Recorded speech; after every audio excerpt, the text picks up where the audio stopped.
My name is Frank Dalton, and people always ask me when I knew my marriage was dead. I tell them the truth, the short, sharp version that hits like a hammer. It was the night I recognized my wife's shoes, sticking out from under a strange man in the parking lot. That moment lasts about 2 seconds to say out loud, but it took me 27 years to reach it. I was walking across the lot behind Maple Ridge Apartments in Peoria, Illinois, just getting off a late maintenance shift. It was around 10:15 p.m., one of those chilly Midwestern nights where you can smell rain before it hits. The whole place was quiet except for the hum of the security lights and the distant buzz of traffic on War Memorial Drive. My knees hurt from crouching by conveyor belts earlier, and all I wanted was to get home, take my boots off, and sit with my old dog. But there it was, a silver Ford Edge parked, crooked engine off, windows fogged up. 2 pairs of legs inside tangled together. At first, I didn't think anything of it. Apartment parking lots see things they don't talk about. But then I saw the shoes. Brown leather flats, Mary Ann's. She'd worn them to our anniversary dinner at Logan's Roadhouse 2 years earlier, back when things felt steady. Back when she'd smile across the table instead of at her phone. And just like that, my stomach dropped clean through me. For a few seconds, I just stood there feeling the cold soak through my jacket. I didn't yell. I didn't run toward the car. I didn't do any of the dramatic stuff people assume husbands do. My mind did something else. It reached back. A small, sharp memory flashed in front of me. 1998, we were young and broke. I just lost my job at the Caterpillar warehouse. I remember sitting at our little kitchen table, crying into my hands because we had $84 in the checking account. Mary Ann held my face and said, "Frank, I'll never leave you. Worst comes to worst, we'll live in a trailer on that Glassford land of your uncle's, and I'll still be happy." The memory stung so fast it felt like biting tinfoil. I blinked and the present snapped back around me, the fogged up windows, the legs, and the unmistakable shape of my wife, leaning across the seat toward Curtis Bender, our neighbor. Curtis, the man who borrowed my wrenches and never returned them. The man Duke used to nap beside on the couch when he came over to watch ball games. The man who suddenly made Duke growl the last few months. That told me everything I needed to know. I didn't go toward the car. I walked to the breaker box near the stairwell, the one I had helped fix years earlier when the building's security lights kept shorting out. I still had the override key tucked in my wallet. Old maintenance habits. You never throw away keys.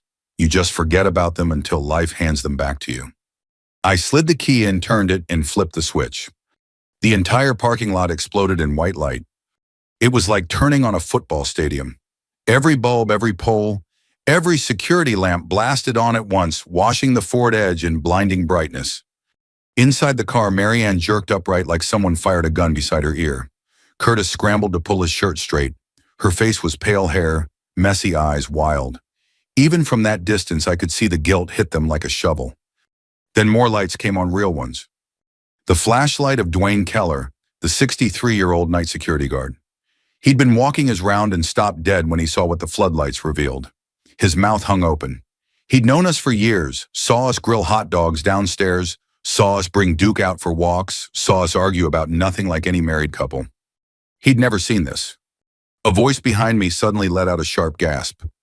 Cheryl Curtis's wife was standing near the sidewalk, grocery bags sliding from her fingers onto the concrete. She stared at the car like she'd been unplugged from reality. Eggs cracked at her feet, rolling under the curb.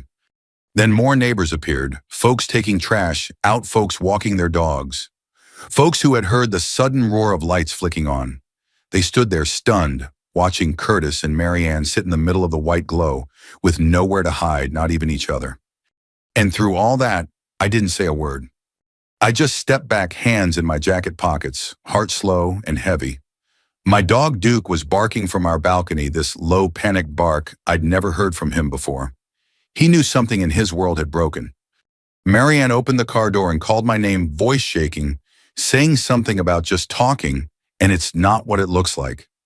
Curtis tried to duck behind the door, like he was invisible. But I didn't answer. I didn't walk closer. I didn't look away. I simply looked at her for one clean, final moment, the woman I thought I knew. And then I turned around and walked back into the building, letting the door close behind me. I didn't know what was coming next. I didn't know how deep the betrayal went. I didn't know my dog would end up owning 42 acres of land before it was all over.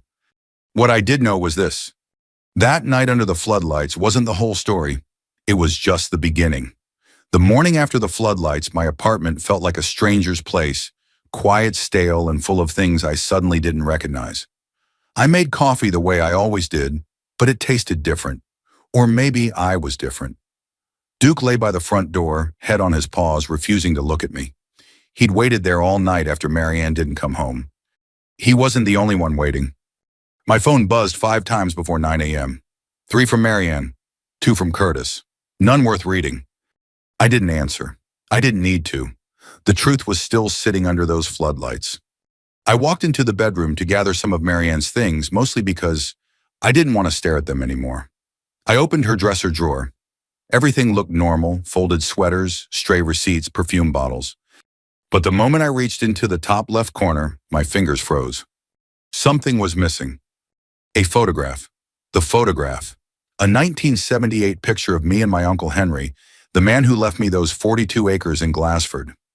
The photo was taken at a 4th of July picnic, him wearing that beaten-up John Deere cap, me holding a sparkler and laughing like I didn't have a worry in the world. I kept that photo tucked under Marianne's sweaters for 27 years.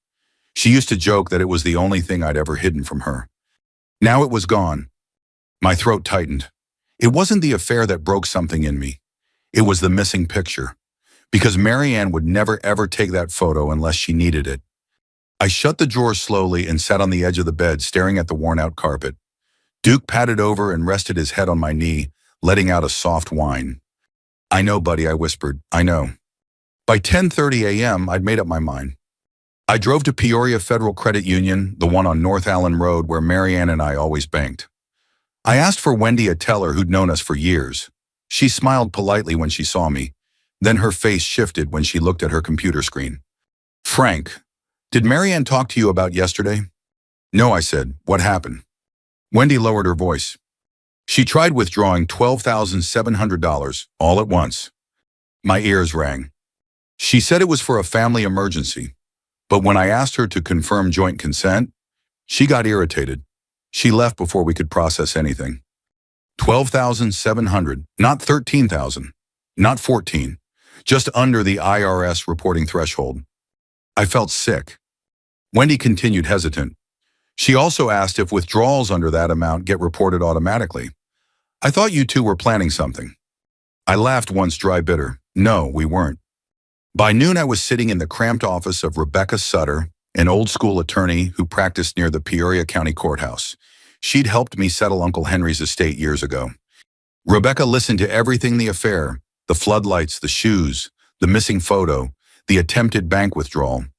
She didn't interrupt once.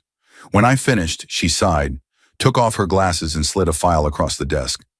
"I wasn't going to show you this unless it became necessary," she said. "It's necessary now."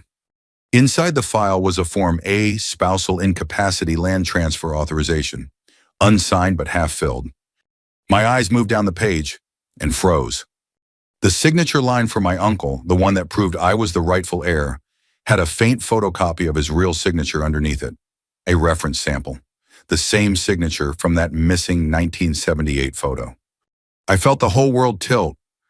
Rebecca leaned forward. "Marianne called my office 2 weeks ago asking about uncooperative spouses and land rights. She didn't tell me the whole story, but she asked if she could get your Glassford land transferred without your full consent." My jaw clenched. "And Curtis?" Rebecca nodded. "He's drowning in debt. Court records show liens, 3 of them. So the affair wasn't romance. It wasn't passion. It wasn't midlife confusion. It was a plan, a financial scheme. A way to get their hands on the only thing left from my family." I swallowed hard. "What do I need to do?" Rebecca tapped her pen on the folder. "Protect the land. Lock it down. There are options, but they require timing." "What kind of options?" She smiled, sharp and clever. "Trust, but not the kind you're thinking." I didn't know it yet, but that conversation would lead to the most unexpected twist of my life. Duke, my old dog, would end up owning 42 acres in the state of Illinois. But that was still a few steps away. For now, all I knew was this. My wife hadn't just cheated on me. She tried to take the last piece of my family, and I wasn't going to let her or Curtis lay a hand on it.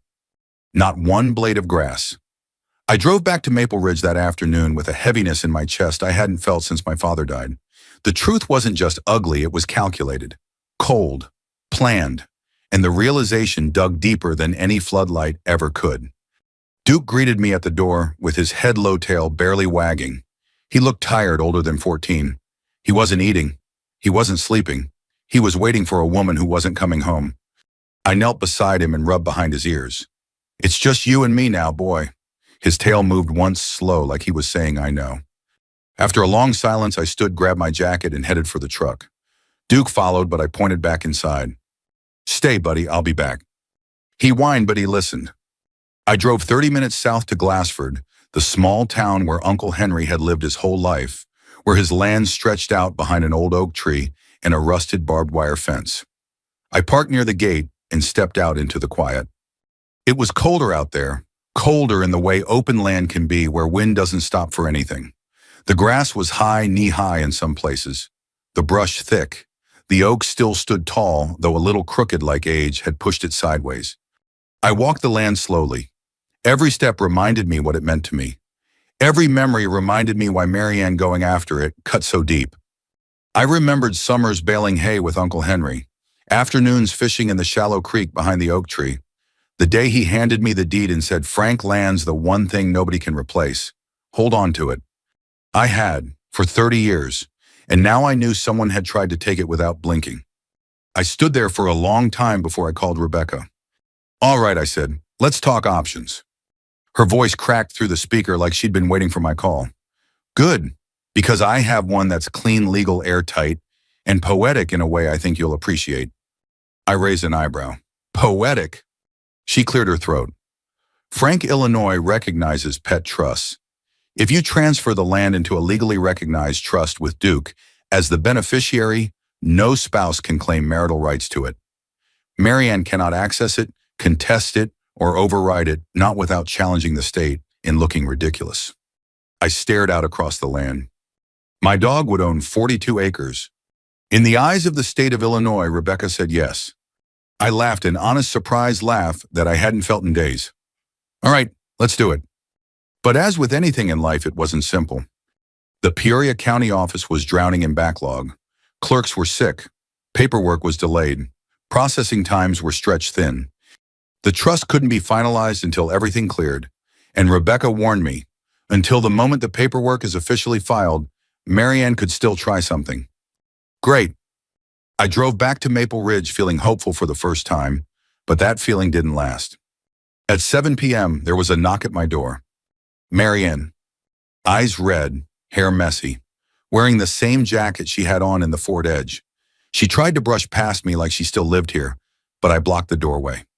"Frank, please," she said, voice cracking. "You humiliated me last night." I blinked. "You think I humiliated you?" "That was a private moment," she said. "You had no right." "You had no right," I snapped, "to be in that car." She looked away. It wasn't what it looked like. "Stop."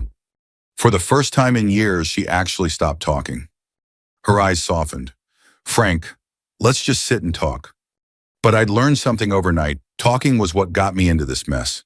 Silence was what got me out of it. "No," I said, "we're done." She stood there for a long moment before whispering, "You'll regret this." And then she walked away. She didn't know how wrong she was. The next day, trouble came from another direction. Apartment manager Mac Jenkins knocked on my door carrying a folder. "Frank, we gotta talk," he said, rubbing his forehead. I braced myself. "Curtis filed an incident report against you." "Term? For what?" "For tampering with building electrical systems and creating an unsafe situation." I stared at him. Floodlights. I turned on floodlights. "I know," Max said quietly, "and between us it's garbage. But because he filed it, I have to log it." Great. Now I had a complaint on record. Later that night, as I walked Duke around the building, I caught voices near the mailroom. Curtis and another tenant. I slowed down, staying behind the corner. Curtis was bragging. "Trust me," he said. "Frank's soft. He always has been. Marianne will get him to sign the paperwork soon enough. And once the land transfers were set." The other man let out a low whistle. 40 acres, damn. 42, Curtis corrected proudly. "Worth a whole lot more soon. He'll fold. You'll see. In that moment, every trace of doubt, hesitation, sadness burned right off me.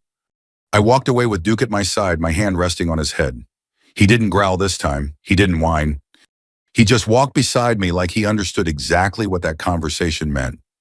The next morning at 9:12 a.m., I got the call.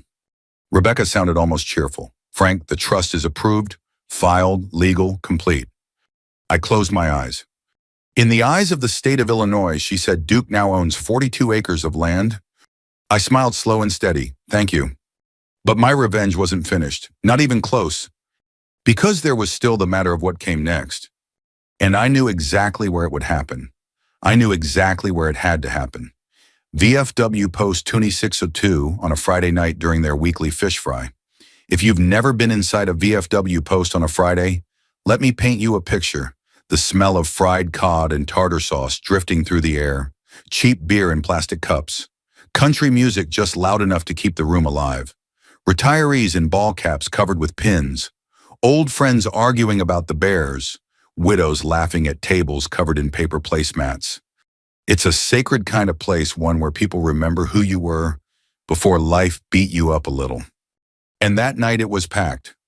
I got there early. I didn't want any grand entrance. I wanted to sit like always at the small two-person table in the corner where Marianne and I used to split a basket of onion rings after church. I kept my coat on and ordered coffee instead of a beer. Something about the bitterness helped me stay steady. Dwayne Keller, the security guard, arrived a few minutes later. He nodded at me from across the room, silent, supportive, still wearing his maple brown security jacket like armor. Cheryl Bender Curtis's wife came in next. She wasn't dressed up. She didn't have to be. She sat at the bar alone, hands wrapped around a Diet Coke, staring at nothing. Last was Rebecca, my lawyer. She sat near the jukebox, blending right in like she'd been coming there for 30 years. She gave me a tiny nod. We didn't sit together. We didn't plan a grand confrontation. We didn't need to.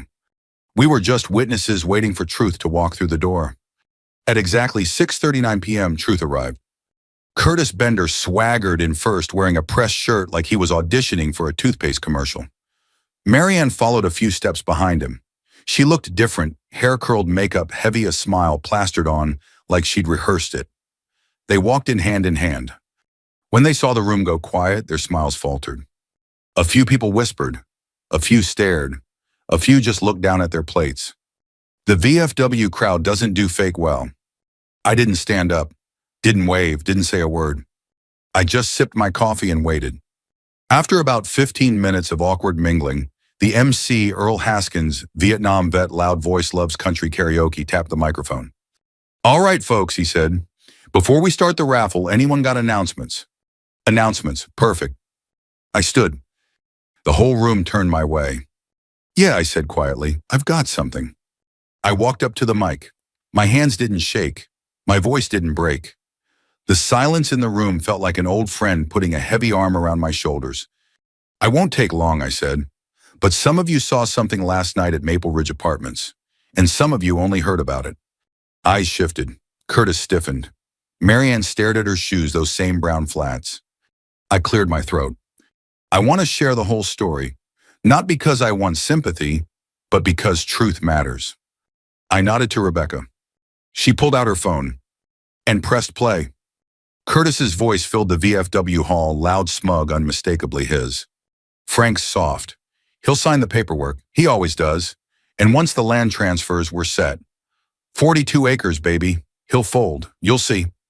A wave of murmurs rolled across the room. Curtis went pale. Cheryl slowly turned toward him, her face stone cold. Rebecca switched audio clips. This time it was Marianne's voice, cold, rehearsed, practicing lies about why I needed to sign a land transfer. Talking about my memory problems and stress, none of which were real. Someone in the back said, "My God." Then Dwayne spoke up from his seat, voice steady. And for the record, I reviewed the security footage. They weren't just talking in that Ford Edge. A few people gasped. One woman whispered, "Bless your heart, Frank." Then came the moment that shifted the entire room. Cheryl stood. Curtis stammered, "Cheryl, baby, it was only a couple times." She cut him off clean. A couple times is a mistake. 27 months is a plan. The room froze. Curtis shut his mouth so fast his teeth clicked. I took the mic again. I didn't raise my voice. I didn't need to. I spoke slow, steady, and from someplace deeper than anger. I worked 41 years so nobody could ever take what's mine again. I paused. Turns out I still had one more job left. Silence, deep, respectful. Then Rebecca stepped forward. In the eyes of the state of Illinois, she said the Glassford property, 42 acres, has been legally placed in a pet trust. Beneficiary Duke Dalton, a 14-year-old Labrador. People blinked, then laughed, then applauded. Curtis sputtered, "You can't, that's insane. You can't give land to a dog." "You can in Illinois," Rebecca said, and we did. Cheryl let out a single sharp laugh. "You got beat by a Labrador, Curtis." Curtis went red, then gray. Marianne didn't say a thing. She backed toward the door like someone slowly realizing a house was on fire around her. I stepped back from the mic. The applause grew not loud, not rowdy, but warm, genuine, like people clapping for a man who'd finally stopped carrying a weight alone. I walked toward the exit, past plates of fried cod and pitchers of sweet tea, past old friends, who patted my arm, past Dwayne, who gave me a quiet salute. When I pushed the door open, the cold night air hit my face, and for the first time in a long time, I felt light. The revenge wasn't cruel, it wasn't violent, it wasn't loud. It was smart, it was legal, it was clean. And it was over. Or so I thought. The days after the VFW night felt strangely quiet. Not peaceful quiet, like the house itself was exhaling after holding a breath for too long. Duke slept easier, I slept deeper, and for the first time in months, the air inside my apartment didn't feel borrowed or shared or suspicious. It felt like mine again. Marianne didn't come back. Not that night, not the next, not ever. I heard she packed her things while I was at work, slipping out quietly like someone leaving a hotel they'd been caught stealing towels from. Curtis didn't last much longer. Cheryl changed the locks and filed papers so fast he didn't have time to finish his sentence. 2 betrayals, 2 evictions, 2 lives unraveled by the floodlights they thought would never hit them. But mine was just beginning to rebuild. A week later, I drove Duke down to Glassford. The land looked different now, not in reality, but in meaning. I'd spent years seeing it as a burden, a relic from Uncle Henry I never got around to doing anything with. Now for the first time it felt like a gift, a second chance. We spent the morning cutting brush. Duke trotted beside me, slow but proud, like he knew he was more than a dog, now he was a landowner, at least on paper. Every time I paused to drink water, he'd drop beside me under the old oak tree, panting happily. Sunlight filtered through the branches, warming our faces, and for a moment I forgot I was a man who'd had his heart broken. I was just a man reclaiming something. Around noon, while tossing branches into a pile, I heard gravel crunching on the road. A truck slowed near the fence, an older blue Chevy I knew too well. Marianne. She didn't step out, didn't wave, didn't call my name. She just sat there with both hands on the steering wheel, staring across the field at me and Duke, at the life she no longer had a claim to. I didn't walk toward her, didn't shout, didn't ask why. I just lifted my hand, a small motion, not quite a wave, not quite a farewell. Something quieter, final. A full stop at the end of a long sentence. She stayed there maybe 5 minutes. No tears, no apologies, no excuses. Just watching. And then she put the truck in gear, turned around, and drove off down the long country road without looking back. Duke lifted his head, ears perked, then gave a single solid thump of his tail against the ground. It was funny how a single tail thump from an old dog could feel more comforting than any words from a person, but it did. That one motion felt like the world saying, "You did all right, Frank. You survived. Keep going." I finished clearing the field before we drove home. The sun dipped low as we left, painting the land in gold. My land. Duke's land. Our land. In the rearview mirror, the oak tree shrank into a speck, but the feeling inside me didn't shrink with it. It grew. For the first time in a long time, I felt like a man standing on solid ground. When we got home, I fed Duke an extra scoop of kibble. He earned it. I sat on the couch, kicked off my boots, and looked around the apartment, quiet, clean, still. I wasn't lonely, not anymore. Not in the way that mattered. I was free. And if you've gone through anything like this, loss, betrayal, heartbreak, you know freedom doesn't come in fireworks. It comes in the quiet moments. Like an old dog sleeping by your feet. Like a piece of land finally safe. Like a breath you didn't know you'd been holding. Before I end this story, let me say this. If you've ever rebuilt your life from ashes, if you've ever stood up when someone counted you out, if you've ever survived something that tried to break you, you're not alone. People like us, we learn to rise steady, quiet, strong. And if my story gave you a little hope tonight, feel free to subscribe or share your own story down below. Someone out there might need it. I know I did.